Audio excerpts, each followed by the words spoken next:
दादा ये सब चीजें भी लंबे समय चलनी नहीं है। 26 में चुनाव है, बंगाल में कमल खिलेगा और पूरा बंद होगा। मान्यवर 2026-এর পশ্চিমবঙ্গের নির্বাচনের আগে কেন্দ্রীয় স্বরাষ্ট্রমন্ত্রী অমিত শাহ একেবারে সিরিয়াস।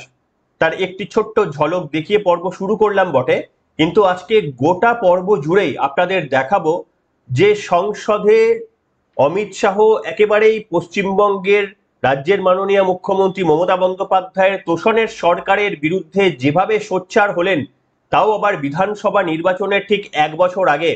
তা নিয়ে বলতেই হয় যে এবারে একেবারেই বিজেপির টার্গেট হচ্ছে ওয়েস্ট বেঙ্গল। দিল্লি নির্বাচনে যেভাবে বিজেপি জয় পেয়েছে, দীর্ঘদিন ধরে পালাবদলের কোনো সম্ভাবনা না থাকলেও যেভাবে চমকপ্রদ ফলে কেজরিওয়ালকে সরিয়ে দিতে পেরেছে বিজেপি, তাই এখন আশা সকলেই দেখছেন পশ্চিমবঙ্গেও এই পালা পরিবর্তন হবে। এবং সেই কারণেই শুধুমাত্র এই ভোটের কয়েকদিন আগেই নির্বাচনের প্রচারে ঝড় তোলা নয়, একেবারেই অনেক দিন আগে থেকেই একদিকে সংঘ পরিচালকরা তারা যেভাবে পশ্চিমবঙ্গের শাখা এবং সংগঠন বাড়াচ্ছেন, ঠিক তেমনি ভাবে আবার পশ্চিমবঙ্গের দুর্নীতির বিরুদ্ধে সুর একেবারে সপ্তমে তুলছেন স্বরাষ্ট্রমন্ত্রী। আর আজকে এই তথ্য আপনাদের সামনে নিয়ে হাজির হয়েছি। তাহলে কি পশ্চিমবঙ্গে পরিবর্তনের আশার আলো একটু একটু করে প্রস্ফুটিত হচ্ছে? নমস্কার, welcome to simple as ABC. আপনাদের সকলকে স্বাগত জানিয়ে শুরু করছি আজকের অন্যতম গুরুত্বপূর্ণ খবর। দেখুন, পরপর দুদিন সংসদে অমিত শাহ একেবারেই তৃণমূল কংগ্রেসকে উদ্দেশ্য করে যা বললেন, তার মধ্যে কটাক্ষ তো ছিল, কটাক্ষ এর আগেও তিনি করেছেন, কিন্তু এবারে নতুন সংযোজন যে দিল্লিতে আমরা ক্ষমতা এসে গেছি, এবার পালা পশ্চিমবঙ্গের, সরাসরি বার্তা দিচ্ছেন কিন্তু অমিত শাহ। এই ছোট্ট অংশটি আপনাদের শোনাবো। কিন্তু কেন এই কথাগুলো তিনি বললেন, একবার নয়, পরপর দুদিন দুবার এই কথা বলেছেন যে দিল্লির পালা পরিবর্তন হয়ে গেছে, শুধু ধৈর্য ধরুন, আর কয়েক মাসের অপেক্ষা, আমরা পশ্চিমবঙ্গে সেখানে ক্ষমতার পরিবর্তন করব। সংসদে দাঁড়িয়ে সহাস্যভাবে একেবারে কটাক্ষে তীব্র বাণ ছুড়ে দিলেন তৃণমূল কংগ্রেসের সাংসদদের দিকে। সেই অংশটি একটি ছোট্টখানি শোনাই। के हर गरीब को दिल्ली में भी कमल खिल गया, दिल्ली बाकी था वहां पर भी आयुष्मान भारत आ गया। मान्यवर, आज देश के हर गरीब को 5 लाख तक का खर्चे का चिंता नहीं करना। सिर्फ बंगाल बचा है दादा, ये चुनाव के बाद वहां पर भी कमल खिलेगा और वहां पर भी आयुष्मान भारत आ जाएगा।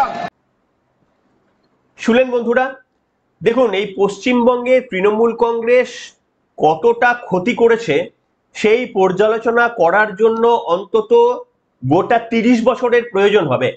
কারণ সমস্ত দিক থেকে যেভাবে আমাদের ক্ষতি করা হয়েছে, এই ক্ষতি শুধু আমাদের প্রজন্মের তো নয়, আগামী 2-3টি প্রজন্মকে শেষ করে দেওয়ার জন্য যথেষ্ট বলেই মনে হয়।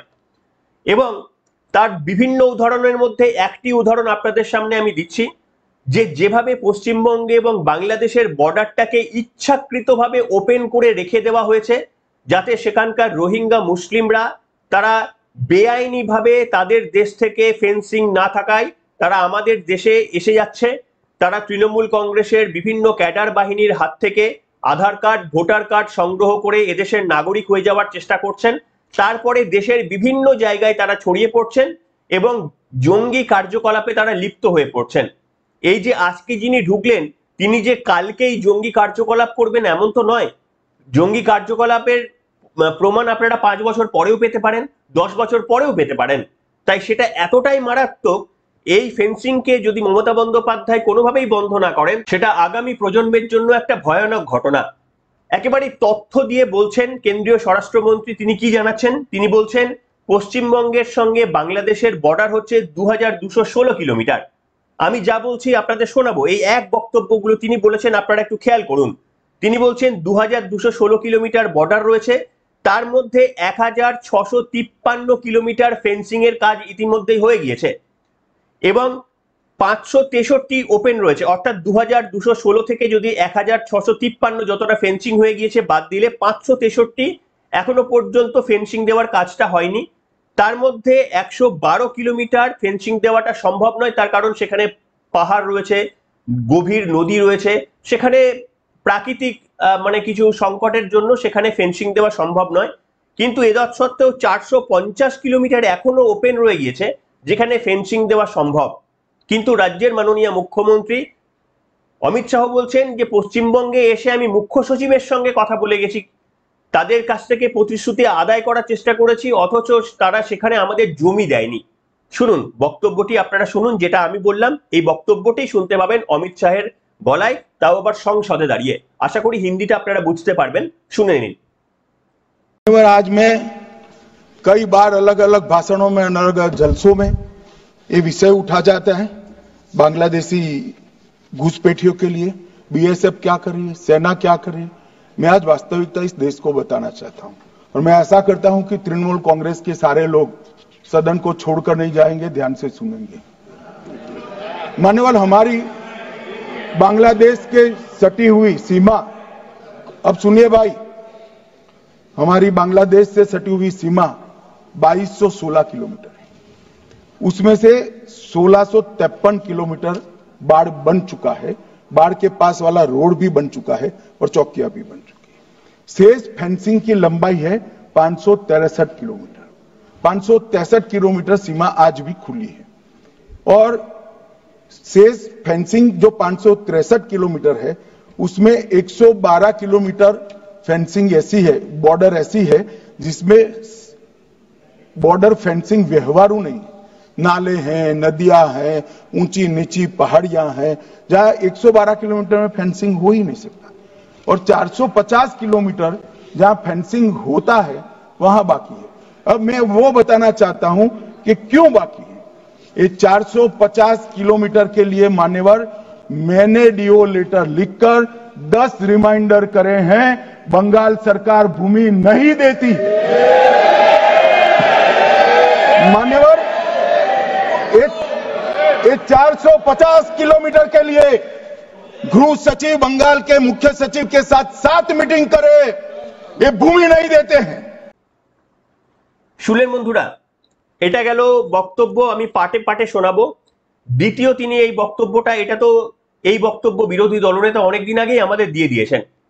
তিনি বলছেন, অমিত শাহ বলছেন যে দেখুন, এই আপনি 2000 কিলোমিটার মধ্যে 1600 কিলোমিটারের আপনি ফেন্সিং দিলেন কি দিলেন না সেটা বড় ব্যাপার নয়, তার কারণ আপনি 400 কিলোমিটার ফাঁকা রেখে দিলেন।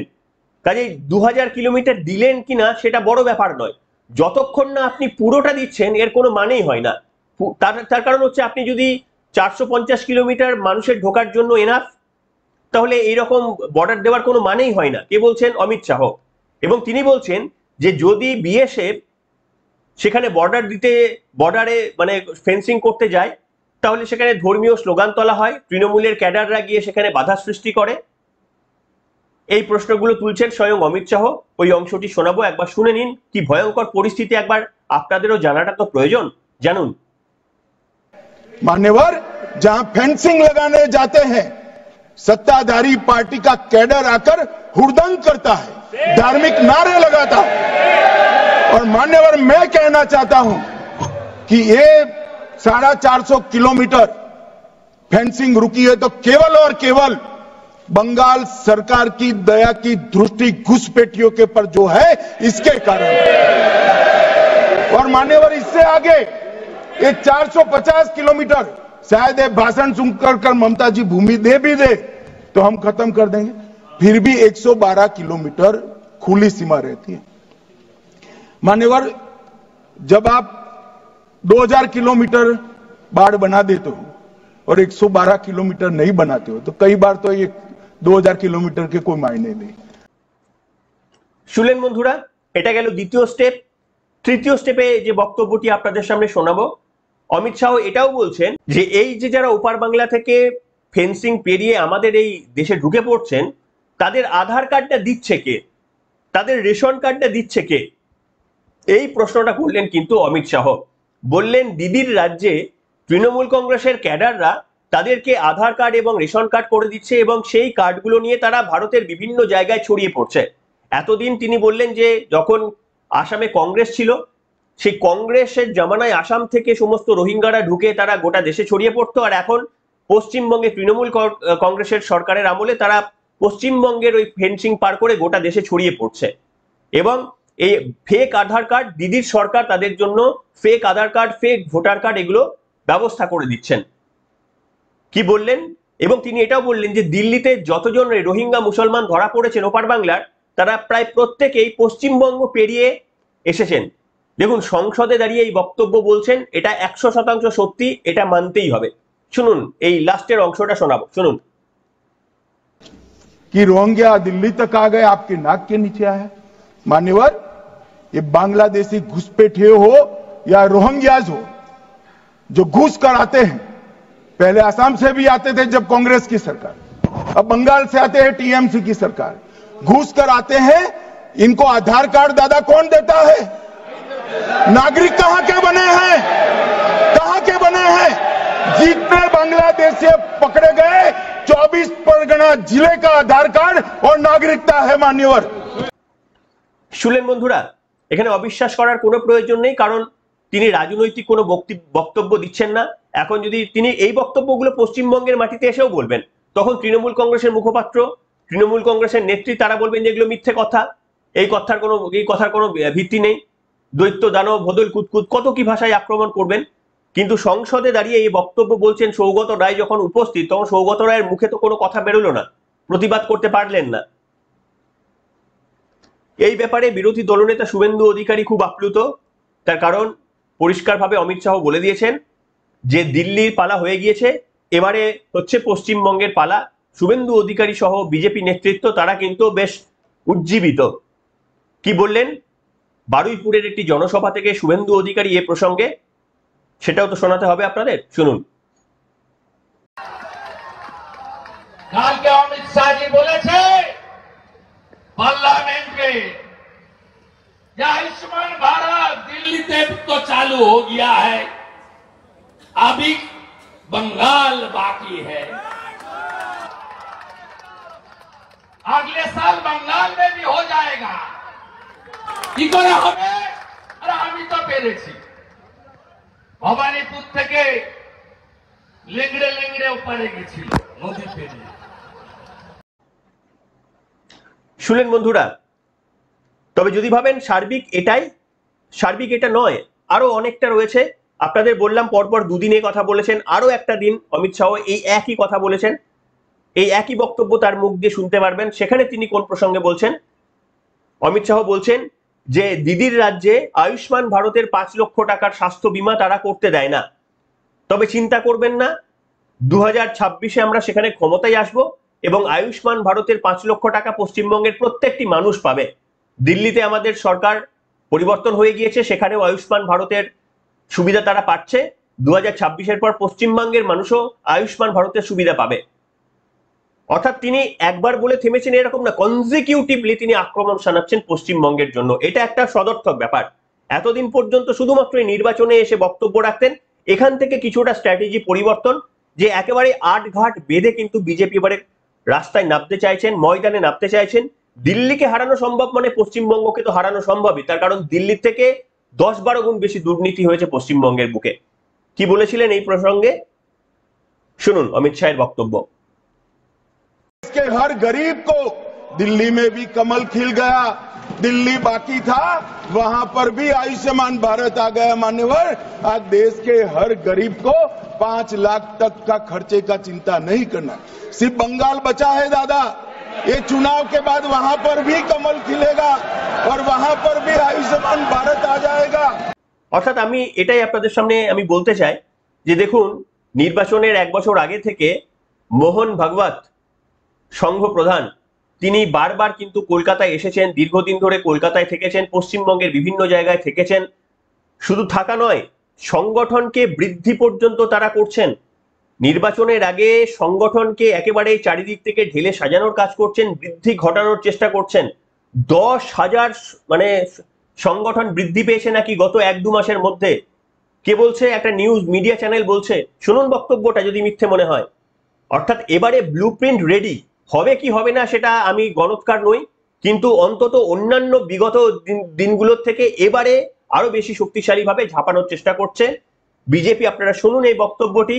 আরএসএস সংঘ প্রধান তারা বিভিন্ন জায়গায় কিন্তু ক্ষমতা পরিবর্তন করতে যাদের একেবারে ভূমিকা থাকে তারা কিন্তু পশ্চিমবঙ্গে ইতিমধ্যে 1 বছর আগে থেকে শুরু করে দিয়েছেন। এই ফুটেজটা দেখলে আপনাদের কাছে পরিষ্কার হয়ে যাবে, শুনুন। সম্প্রসারণ রাজ্যে বর্তমানে প্রায় ৩,৫০০ শাখা রয়েছে। গত ১৩ বছর ধরে ৩,৫০০ শাখা বৃদ্ধি হয়েছে। রাজ্যে বেড়েছে সংঘ পরিচালিত স্কুলের সংখ্যাও, এবং গত বছরের তুলনায় শাখা বেড়েছে ১০,০১২টি, এমনটাই আরএসএস এর তরফ থেকে বলা হচ্ছে। বিগত বেশ কয়েক বছর ধরে রাজ্যে আরএসএস উল্লেখযোগ্য হারে বেড়েছে, এমনটাই বলা হচ্ছে।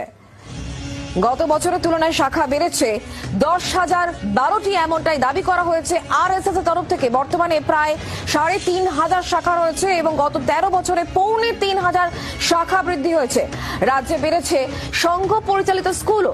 গত বছরের তুলনায় শাখা বেড়েছে ১০,০১২টি, দাবি আরএসএস এর। শুনলেন বন্ধুরা, অর্থাৎ কোনো কানাঘুষো বক্তব্য নয়, আপনাদের কাছে সঠিক বক্তব্যগুলো তুলে ধরার দায়বদ্ধতা আমাদের কাছে রয়েছে।